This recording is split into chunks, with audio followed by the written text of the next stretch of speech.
Ngayon, merong mga hindi po talaga naman sa totoo lang tumitigil ng pakikinig sa atin. Hindi naman dahil sa naniniwala silang yung atin po ay yun ang aral ng katotohanan. Kaya daw sila nakikinig ay dahil mali ang ipinangangaral natin. Eh kung kayo anak ng Diyos, ba't kayo pakinig ng pakinig? Kung talagang anak ka ng Diyos, titigilan mo. Ngayon, kung kami pala mali, at ang sinasabi mo, ikaw ay taga-bulgar ng mali, kaya mo ginagawa yan. Bakit sa amin ka lang nakakonsentrate?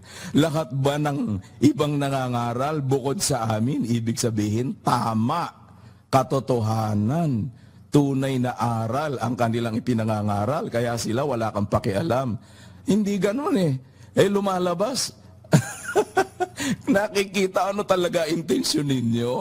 Hindi kayo una sa lahat anak ng Diyos. Kasi hindi naman katotohanan ang hanap ninyo eh. Ang gusto nyo lang, mapamalian ang sinasabi ng MCGI. Pero kung talagang kayo ang nagsasabi... Manira.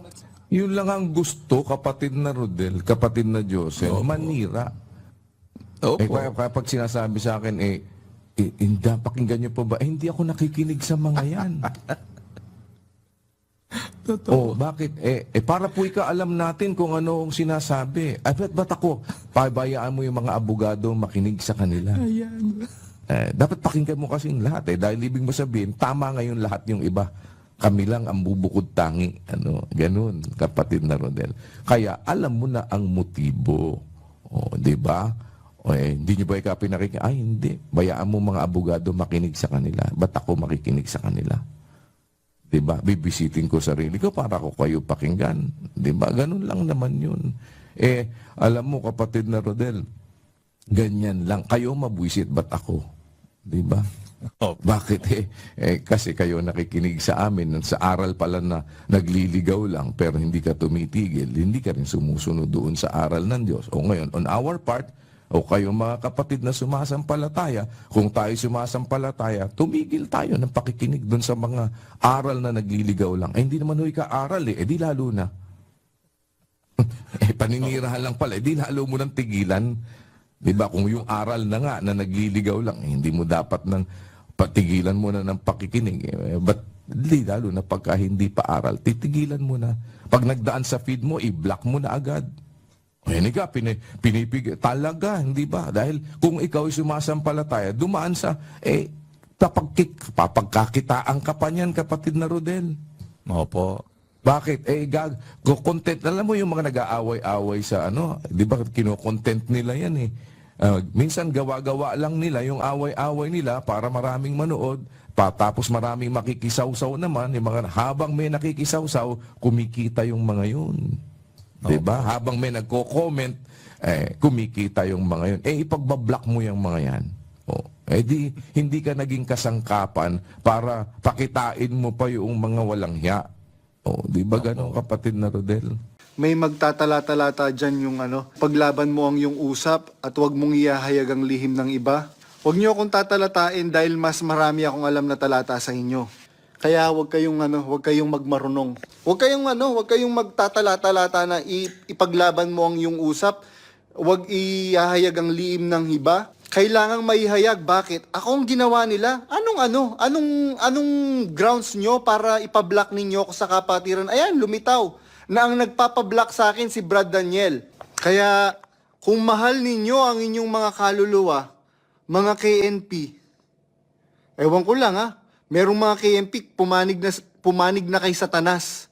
Biruin nyo, gigipitin nyo yung mga kapatid. Babaguhin nyo ang ulat na dapat malaman ni kapatid na Daniel para makapanindigan siya sa katotohanan. Para makapanindigan siya bilang isang mabuting tagapangasiwa dapat dahil siya yung binilinan ng kapatid na Eli bago siya mamatay. Kanino ka? Sa demonyo. Yung bang mga sinasabi ko kasinungalingan? Pag pinasinungalingan mo, yung mga sinasabi ko, kapatid na Daniel, pinapatunayan mo lang sa demonyo ka, hindi ka sa Diyos.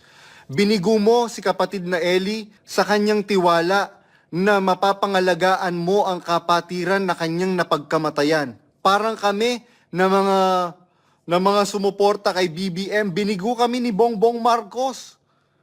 Dahil tinraidor niya ang mayorya ng Pilipinong bumoto sa kanya, gayon din ang ginawa mo sa amin, kapatid na Daniel. Kung hindi ka maninindigan sa katotohanan, magiging sa demonyo kang tuluyan. Doon sa kawikaan, anak ko, magtigil ka. Ay, talagang hindi yan dapat na alisin sa isip. 19:27 ng kawikaan, magtigil ka, anak ko, sa pakikinig ng aral na nagliligaw lamang mula sa mga salita ng kaalaman. Kaya yung mga ayaw tumigil ng pakikinig sa atin, alam mo, paniniwala nila, isipin mo kung ano, kapatid na Rodel. Kung sumusunod kayo ang sumusunod at dun sa aral na sinasabi namin, halimbawa ay sinasabi ninyong nagliligaw lang kami, bakit patuloy kayong nakikinig sa amin? Opo, kuya, tama po. Di ba? O ngayon, sasabihin mo naman, kapatid na Rodel, ay para mapuna kayo yung mga mali ninyo, para maibulgar. Yun talaga ang motibo. Bakit tagapagbulgar ka ng mali? Ang pagbubulgar ng mali, kapatid na Rodel, ay yung kailangan meron kang abangan na isang nagsasalita at yung sasabihin nun na mali. Ibig sabihin, lahat ng iba pang pinakikinggan, tama. Opo, kuya. Diba? Kasi nakakonsentrate ka lang sa amin Opo. Diba? Kung tagapagbulgar ka talaga ng mali, at yun ang papel mo, kapatid na Rodel, ang paraan ba, ang bantayan mo, ang bantayan ng isang relihiyon, na nangangaral, yun lang ang papapilin mo sa mundo, na yun lang ang aabangan mo. Alam mo, mismong yung pangangaral ng tama, kung alam mo yung tama, ikaw ang mangaral ng tama. Opo. At hindi ang pakinggan mo, yung maling aral na nagliligaw lang. Para sabihin mo, para itama mo. Bakit? Ibig sabihin ba? Lahat ngayon ng ibang nangangaral, liban sa amin. Tama. Tama po, kuya. Di ba? At kung ikaw naman na sumusunod sa aral ng Diyos, ang hanga ng punong tenga mo, magtigil ka, anak ko. Kung ikaw ang anak na nakikinig ng ang salita lang, sa pakikinig ng aral na nagliligaw lang, nagliligaw pala yung aral namin, ba tayo ka magtigil ng pakikinig sa amin? Opo, kuya. Kung ikaw ang sumusunod, kuha mo, kapatid na Josel. Kuya, salamat sa Diyos. Napakagandang punto po ng inyong ipinakita na yan. Napakagandang umpisa na naligayahan talaga ang puso ko kaagad. Kasi may sinasabi pong utos dyan. Yung pong 19:27 ng kawikaan na yan, magtigil ka, anak ko. Galing na tayo sa mga pag-aaral ng paggamit sa kalayaan natin dito, a-apply na naman po ito. Naisip ko lang po habang inyong dinidetalye. Kasi dapat alam mo kung saan mo gagamitin ang kalayaan mo. Meron pong nakikinig. Kung ikaw anak ka ng Diyos, dapat titigilan mo ang pakikinig sa aral na nagliligaw lamang mula sa mga salita ng kaalaman. Hindi ka sisigid dyan, titigil ka. Ngayon, merong mga hindi po talaga naman sa totoo lang tumitigil ng pakikinig sa atin. Hindi naman dahil sa naniniwala silang yung atin po ay yun ang aral ng katotohanan. Kaya daw sila nakikinig ay dahil mali ang ipinangangaral natin. Kung kayo anak ng Diyos, ba't kayo pakinig ng pakinig? Kung talagang anak ka ng Diyos, titigilan mo. Ngayon, kung kami pala mali, at ang sinasabi mo, ikaw ay taga-bulgar ng mali, kaya mo ginagawa yan. Bakit sa amin ka lang nakakonsentrate? Lahat ba ng ibang nangangaral bukod sa amin, ibig sabihin, tama, katotohanan, tunay na aral ang kanilang ipinangangaral, kaya sila wala kang pakialam. Hindi ganun lumalabas. Nakikita ano talaga intensyon ninyo. Hindi kayo una sa lahat anak ng Diyos. Kasi hindi naman katotohanan ang hanap ninyo eh. Ang gusto nyo lang, mapamalian ang sinasabi ng MCGI. Pero kung talagang kayo ang nagsasabi... Manira. Yun lang ang gusto, kapatid na Rodel, kapatid na Joseph. Manira. Opo. Kapag sinasabi sa akin, hindi, pakinggan niyo po ba? Hindi ako nakikinig sa mga yan. Totoo. Bakit? Para po alam natin kung ano ang sinasabi. Ba't ako? Pabayaan mo yung mga abogado makinig sa kanila. Ayan. Ba't ako makikinig sa inyo? Diba? Kasi kung ang alam mo, ikaw ang tama, tama ang ipinangangaral mo, ipangaral mo yung tama na alam mo. At habang ipinangangaral mo yung tama na alam mo, lahat ng mali, kahit sino pa, tatamaan yan. Amen. You don't even need to pinpoint anybody o sabihin ng ganito, basta bato-bato sa langit, ang lahat ng tamaan. O, di ba? Lahat ng hiwalay doon, regardless kung sino pa yan, kapatid na Rodel, kapatid na Josel, pag sinabi mo yung totoo, lahat nung kasinungalingan, tatamaan yun. Diba? Kaya nga sabihin mo kung sino ang anong milagro para makilala kung sino santo. Diba ganun lang naman eh. Yun ang trabaho ninyo. Diba?